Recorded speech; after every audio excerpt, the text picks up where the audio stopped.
Up next. Masaya ako tuwing naaalala ko yung About change kay Carla.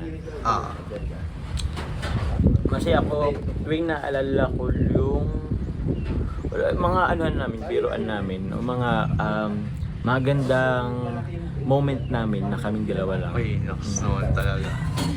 Sample ng mga Sample, magandang moments. ano ba? Sa sine, tuwing nalabas kami, nakain, kape. So, mga ganun. And madami pa. So, ayan. Next natin, Carla, minahal kita dahil... Ala, ano kaya nga? Si kinikilig. Carla, minahal kita dahil simple kang tao.